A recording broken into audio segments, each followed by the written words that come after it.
मुक्क मुलीचं प्रेम सीझन 2 भाग 8. लग्नाला 3 वर्षे झाली होती. अन्वी आणि आरवचं आयुष्य आनंदात सुरू होतं. अन्वी शिक्षण संकुल आता राज्यातील सर्वोत्तम शाळांपैकी एक बनली होती.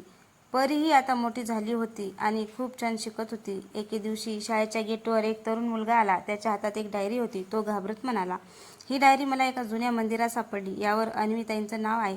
अन्वीने डायरी उघडली. पहिल्याच पानावर तिच्या आईचं हस्ताक्षर होतं. ती थरारली. डायरीत लिहिलं होतं, "अन्वी, जर तू ही डायरी वाचत असशील तर समज अजून एक सत्य तुला माहिती नाही." आरवने पुढचं पान उघडलं. त्यात एका जुन्या हवेलीचा फोटो होता. खाली फक्त एकच पत्ता लिहिलेला होता, चांदणवाडी हवेली. त्याच रात्री अन्वी आणि आरव त्या हवेलीत पोचले. हवेली अनेक वर्षांपासून बंद होती. आज शिरताच एका खोलीत जुनं पियानो आपोआप वाजू लागलं. अन्वी घाबरली.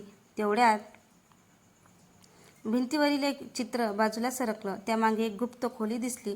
खोलीच्या मध्यभागी एक लोखंडी पेटी ठेवलेली होती. पेटीवर मोठ्या अक्षरात लिहिलं होतं, "फक्त अन्वीसाठी." अन्वीने थरथरत्या हाताने पेटी उघडली. आत एक लहानसा व्हिडिओ कॅमेरा होता. व्हिडिओ सुरू होताच तिची आई स्क्रीनवर दिसली. ती हसत म्हणाली, "अन्वी, तुला वाटत असेल मी तुला सगळं सांगितलं, पण आपल्या कुटुंबाशी संबंधित एक रहस्य अजूनही जगापासून लपलेलं आहे." इतक्यात हवेलीच्या बाहेर जोराचा आवाज आला, "धाड!" कोणीतरी मुख्य दरवाजा आतून बंद केला होता. आरव आणि अन्वी एकमेकांकडे पाहू लागले, कारण ते आता हवेलीत अडकलेले होते. हवेलीचा मुख्य दरवाजा बंद झाला होता. अन्वी आणि आरवने बाहेर जाण्याचा प्रयत्न केला, पण दार हलतही नव्हतं. अचानक संपूर्ण हवेलीतील दिवे एकामागून एक लागले. जुन्या भिंतीवर विचित्र सावल्या दिसू लागल्या. अन्वीने पुन्हा व्हिडिओ सुरू केला. तिची आई शांत आवाजात म्हणत होती, "अन्वी, जर तू हा व्हिडिओ पाहत असशील तर तू योग्य ठिकाणी पोहोचलेली आहेस. या हवेलीत आपल्या कुटुंबाचा सर्वात मोठा वारसा लपलेला आहे." व्हिडिओ अचानक बंद झाला. तेवढ्यात एका भिंतीवर एक गुप्त दरवाजा हळूहळू उघडला. आत एक लांब अंधारा मार्ग होता. आरवने टॉर्च लावला. दोघे सावधपणे पुढे जाऊ लागले. मार्गाच्या शेवटी एक मोठं ग्रंथालय होतं. शेकडो जुनी पुस्तक आणि फाईल्स कपाटात ठेवलेल्या होत्या. मधोमध एक लाकडी टेबल आणि त्यावर एक सीलबंद पत्र. पत्रावर लिहिलं होतं, "हे पत्र फक्त अन्वीनेच उघडावं." अन्वीने पत्र उघडलं. त्यात लिहिलं होतं, "तुझी आई एकटी नव्हती. तिच्यासोबत आणखी एक मुलगी होती, जी तुझी जुळी बहीण आहे." हे वाचून अन्वीच्या हातातून पत्र खाली पडलं. आरवही स्तब्ध झाला. तेवढ्यात मागून टाळ्याचा आवाज आला. एक वृद्ध महिला पुढे आले. त्या म्हणाल्या, "हो अन्वी, हे खरं आहे. तुझी जुळी बहीण आजही जिवंत आहे." अन्वीच्या डोळ्यात अश्रू दाटले. तिने वहीत थरथरत्या हाताने लिहिलं, "माझी बहीण कुठे आहे?" वृद्ध महिला शांतपणे म्हणाल्या, "ती तुझ्याच अगदी जवळ आहे, पण तिला अजून माहिती नाही की ती कोण आहे." वृद्ध महिलेचं वाक्य ऐकताच अन्वीच्या डोळ्यात आश्चर्य आणि आनंद दोन्ही दाटून आले. तिने वहीत लिहिलं, "माझी बहीण कोण आहे?" वृद्ध महिला म्हणाल्या, "तुमच्या जन्मानंतर काही लोकांनी तुमच्या कुटुंबाला संपवण्याचा प्रयत्न केला. म्हणून तुमच्या आईने तुम्हा दोघींना वेगळं करण्याचा कठीण निर्णय घेतला." आरव शांतपणे सगळं ऐकत होता. महिलांनी एक जुना फोटो अन्वीच्या हातात दिला. त्या फोटोमध्ये 2 लहान बाळ एकाच पाळण्यात झोपलेली होती. त्यांच्या गळ्यात सारखेच चांदीचे लॉकेट होते. अन्वीच्या डोळ्यातून अश्रू वाहू लागले. तेवढ्यात महिलांनी आणखी एक लिफाफा दिला. त्यात एका मुलीचा नुकताच काढलेला फोटो होता. फोटो पाहून अन्वी थक्क झाली. त्या मुलीचा चेहरा अगदी तिच्यासारखाच होता. महिला म्हणाली, "तिचं नाव आर्या आहे. ती एका छोट्या गावात शिक्षिका म्हणून काम करते. तिला अजूनही तिच्या खऱ्या कुटुंबाबद्दल काहीच माहिती नाही." अन्वीने वहीत लिहिलं, "मला तिला लगेच भेटायचं आहे."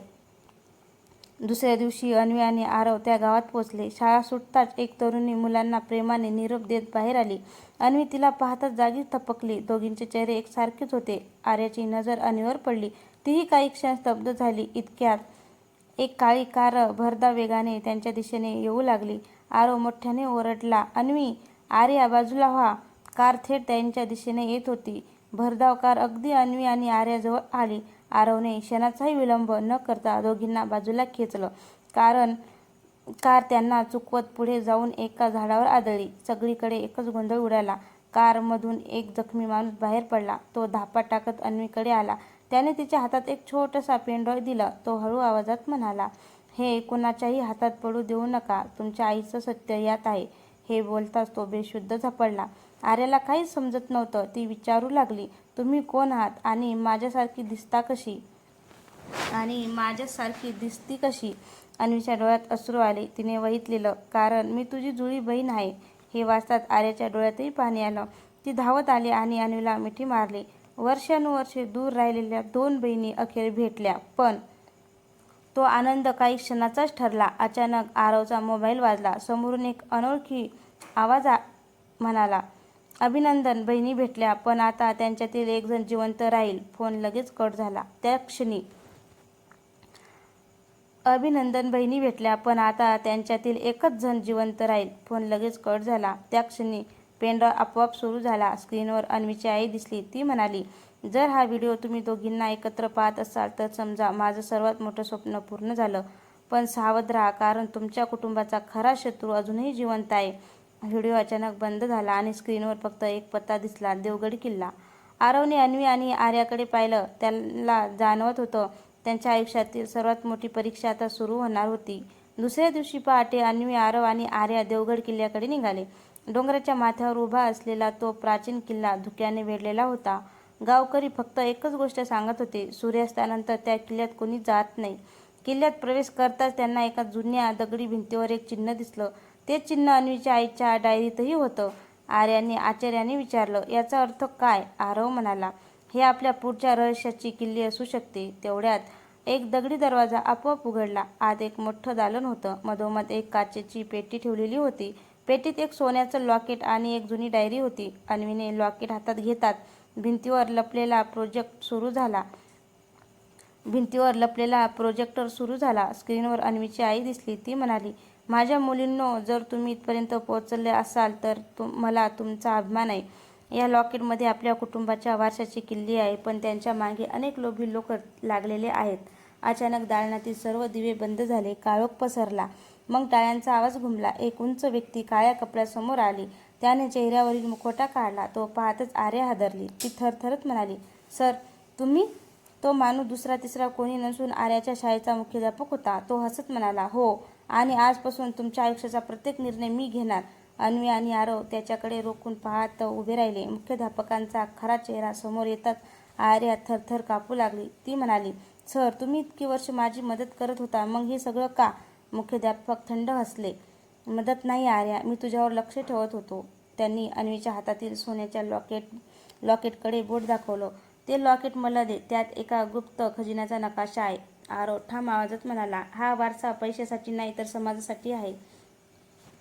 मुख्याध्यापकांनी टाळी वाजवली. क्षणातच काही मुखवटा घातलेली माणसं दालनात आली. त्यांनी अन्वी, आरव आणि आर्याला घेरलं. तेवढ्यात अन्वीने लॉकेट उघडलं. आत एक छोटी चावी होती. तिने ती काचेच्या पेटीजवळील कुलपात फिरवली. गर्रकन दालनाच्या भिंती बाजूला सरकल्या. आत एक गुप्त खोली दिसली. त्या खोलीत सोनं किंवा दागिने नव्हते, तर शेकडो मुलांच्या शिक्षणासाठी तयार केलेल्या ट्रस्टची कागदपत्र, शिष्यवृत्ती, निधी आणि अन्वीच्या आईचा अंतिम संदेश होता. व्हिडिओ सुरू झाला. अन्वीची आई हसत म्हणाली, माझ्या मुलींनो, हा खरा खजिना आहे. शिक्षणापेक्षा मोठी संपत्ती या जगात कोणतीच नाही. हे ऐकून मुख्याध्यापक संतापले. ते कागदपत्र जाळण्यासाठी पुढे धावले. इतक्यात आर्याने धाडस करून फायर अलार्म सुरू केला. संपूर्ण दालनात पाण्याचे फवारे सुरू झाले. कागदपत्र वाचली. त्याचवेळी पोलिसही तिथे पोहोचले. मुख्याध्यापक आणि त्यांचे साथीदार अटक झाले. काही महिन्यांनी अन्वी, आरव आणि आर्या यांनी मिळून आईचं स्वप्न फाउंडेशन सुरू केलं. हजारो गरीब, मूक आणि गरजू मुलांना मोफत शिक्षण आणि मदत मिळू लागली. शाळेच्या उद्घाटनावेळी अन्वीने वहीत एक वाक्य लिहिलं, प्रेमाला आवाज नसतो, पण शिक्षण त्याला जगभर पोहोचवतं. आरव आणि आर्या हसले. आकाशात फटाके चमकू लागले आणि त्यांच्या नव्या प्रवासाची सुरुवात झाली होती. आईचं स्वप्न फाउंडेशन सुरू होऊन 1 वर्ष झालं होतं. अन्वी, आरव आणि आर्या यांच्या कामाची संपूर्ण राज्यात चर्चा होत होती. हजारो मुलांच्या आयुष्यात आशेचा किरण निर्माण झाला होता. एक सकाळ फाउंडेशनच्या कार्यालयात एक कुरिअर आलं. पाठवणाऱ्याचं नाव नव्हतं. अन्वीने पाकिट उघडलं. आत एक जुना फोटो आणि एक चिठ्ठी होती. फोटोमध्ये अन्वीची आई एक लहान मुलासोबत उभी होती. तो मुलगा ना आरव होता, ना त्यांच्या ओळखीचा कोणी. चिठ्ठीवर लिहिलं होतं, ज्याला तुम्ही शोधत नाही तोच तुमच्या आयुष्याचं पुढचं सत्य आहे. आर्या आश्चर्याने म्हणाली, हा मुलगा कोण असेल? त्याच वेळी आरवच्या मोबाईलवर एका वृद्ध व्यक्तीचा फोन आला. ते म्हणाले, जर त्या फोटोमधील मुलाबद्दल जाणून घ्यायचं असेल तर आज संध्याकाळी 7 वाजता जुन्या रेल्वे स्थानकावर या. फोन लगेच कट झाला. संध्याकाळी तिघेही जुन्या स्थानकावर पोहोचले. प्लॅटफॉर्म पूर्ण ओस पडला होता. फक्त एक वृद्ध गृहस्थ बाकावर बसले होते. त्यांनी अन्वीकडे पाहत विचारलं, तुझ्याकडे अजूनही ते चांदीचं लॉकेट आहे का? अन्वीने होकारार्थी मान हलवली. वृद्ध गृहस्थ हसले. ते म्हणाले, मग आता तुला त्या मुलाची ओळख सांगण्याची वेळ आली आहे. इतक्यात दुरून एक तरुण धावत आला. तो थेट अन्वीसमोर येऊन उभा राहिला. त्याच्या गळ्यात अन्वीसारखंच चांदीचं लॉकेट होतं. अन्वी आणि आर्या दोघीही आश्चर्यचकित झाल्या. तो तरुण शांतपणे म्हणाला, माझं नाव आर्यन आहे आणि तुमच्या आईने मला तिचा मुलगा मानला होता. आरवच्या चेहऱ्यावर प्रश्नार्थक चिन्ह उमटलं. आर्यन कोण होता आणि अन्वीच्या आईने त्याला स्वतःचा मुलगा का मानला होता? तर हे पाहू आपण पुढच्या भागामध्ये. तर मित्रांनो, हा भाग आवडल्यास कमेंटमध्ये नक्की सांगा आणि चॅनलवर नवीन असेल तर चॅनलला सबस्क्राईब